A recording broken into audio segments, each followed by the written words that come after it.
The Restless album. Dr. Dre, he was the executive producer for that album, right? He was. So how did that come about? Give me the backstory behind that. You meeting Dr. Dre and y'all building a relationship to the point that he's the executive producer for your album. Oh man. Well, if you notice, I've never been I've never been an aftermath recording artist. I've never been signed to Interscope. I was always Loud Columbia slash Sony recording. And so, long story short, when I first met Dr. Dre, I was called in. Snoop Dogg was like, "Listen, I got an album. It was the Top Dog album, on No Limit." And he was like, "I want you to rap on this song." So Dr. Dre got the beat. He's over at the studio. I went to the studio, and he played the beat. I wrote my shit in 15 minutes, spit it, and thanked him for the opportunity and left. And that song ended up being "Bitch Please." "Bitch Please" came out, and first time on MTV, first time top 10 rotation. It was a huge success for me, especially at that point in my career. And then I started. Then with Dre was impressed with what I did, and so the relationship started there. And then it became more progressive as I got on his record.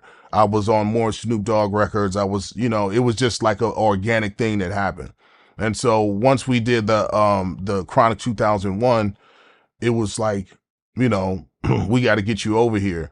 And so, that didn't pan out. So he was still willing to produce my music for me, which was a huge accomplishment, man, and a huge, I'm always going to be grateful to Dr. Dre. You know what I'm saying? I'm the only person to get him to produce records across the street from his own camp. You know what I'm saying?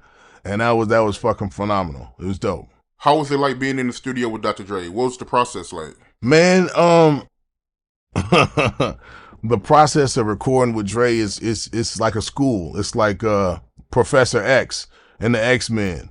You learning how to hone your talents, and Professor X is in there showing you how to perfect them.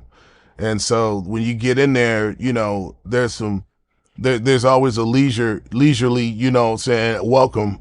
But when it's time to get going, then you better be on your A game. Your first single X that came off that album, dope ass song, man. And you had Dr. Dre and Snoop in that video too, man. I remember that. How did that song come about? What's the backstory behind that song? Um, that was the last song. The X was the last song we recorded for Restless.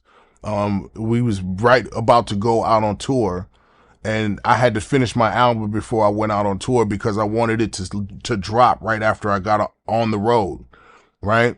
Um, and so Scott Storch was in the studio. We was in Larrabee Studios. I don't think it's open now, but Larrabee Studios, and Scott Storch came up with the piano right there.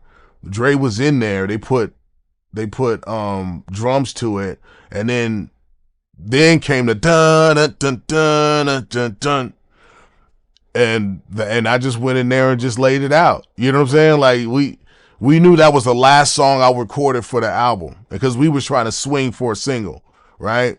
And it just didn't happen until the last day. And we came up with that song, put it in the bag. I got on the road, and shit, halfway through the tour, that shit was playing. How's that feeling like, man, when that album came out and it sold over 200,000 the first week? Shit, it feels great. You know what I'm saying? Today that'd be a number one fucking album. Hell yeah. It ain't go number one back then, yo? I don't know I think it was like number 3 or something. I don't know. I don't know. I never paid attention to that shit. I mean, it was more meaningful back then because people actually had to go to the record store and buy your music. Yeah. They really had to do Yeah. groundwork back then. So people really had to like your music for them to go to the store and buy it. Correct. Yeah. It was a different time. You know what I'm saying? And it was a different um way to get to the audience. When you have millions of people that go into record stores and come out with your album, it's a testament to your hard work. Now buying music is an option. People can click on it, listen to it, figure out if they like it or not, and if they like it and like it enough, then they'll buy it. But if they still want to enjoy it, they can still listen to it for free. So that's the biggest difference. But you know, I still see the advancement of artists now, and it's just a total different beast. The Up and Smoke tour, Dr. Dre, he gave you an ultimatum on that tour, right? Tell me about that. It was at the rehearsals. There was this it was this stadium that was like in right there next to the 10 where they had the whole setup. They had the whole stage set up and we were all rehearsing. And then you know, well no, it was before that. It was before that. But I was in the studio. Yeah, okay. I was at the studio and at Record One, and he was like, "Yo, this is how the show's gonna go. Now you can, go before Warren G. It had 20 minutes, or you can do 3 songs on my set." And it was an easy call. I'd like to do, 3 songs on the event of the night. Let's do that. I mean, 20 minutes though, you can get a lot done with that time, man. But as I think about it, yo, you made the right decision.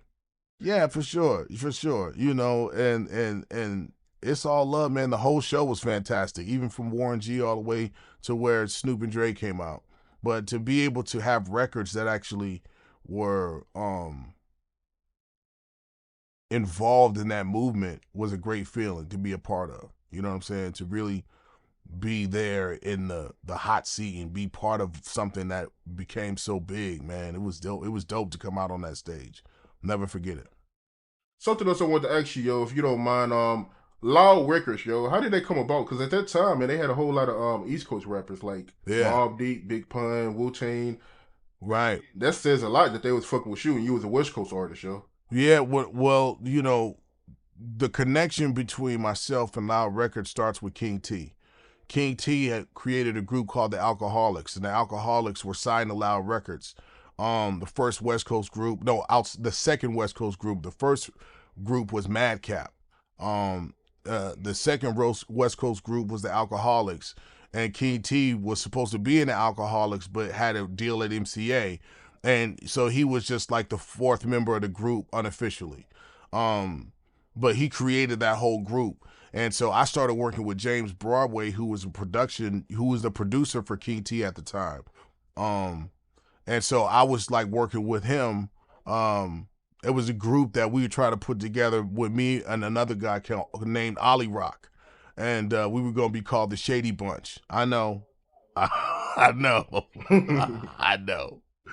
But it didn't work out, so I became a solo artist. And so I started working with King T and just working on music, couch surfing, um, and eventually King T put out an album on MCA called King T for Life. I got on there, did a song called Freestyle Ghetto, which was the first song I ever released recording as Xzibit to the public. And so from there, Steve Rifkin came to a club that we were doing called Glam Slam. That was Prince's nightclub in downtown LA. And we was right about to go on stage, and he yelled from backstage, like, "Hey, I want to sign you. Come to the office." So that's literally how it happened. Speaking of Steve Rifkin, I don't know if this is true or not, but I did hear that he blocked you from signing with Dr. Dre. Is that true? Well, I'm not gonna say he blocked it, but yes, they did want to bring me over there. That was a real conversation. I think he just negotiated us out of that conversation, and yeah. Give me the backstory behind that. How did he price y'all out of that? Well, I mean, he just asked for a number that was unreasonable at the time, you know. You're right, right. So, what can you do? I was pissed. I was pissed because the momentum me working on Xzibit to the point where I was able to go and perform with the Interscope artists to the magnitude of how they were fucking with me. It was like a slam dunk to go over there and continue to blossom and grow. You know what I'm saying? But it's that control. You know what I'm saying? It's like there was no way. There was no way that Loud Records was going to push the envelope like I was with Dre and M and Snoop and the rest of the gang on those records. You know what I'm saying? And so I felt like at the time that yes, they are not allowing me to go be the best artist I could be. Right, right, yeah, man. I know. Yeah, that's fucked up, man. I mean, do you still think about that? Like, man, if that would have happened, like, what if? Nah, no regrets. No regrets. You can't live with that. You know, everything happened the way it was supposed to happen. You know, only thing I can change, you know, going forward is to maintain control of my business and IP and go where I want to go, not where people let me.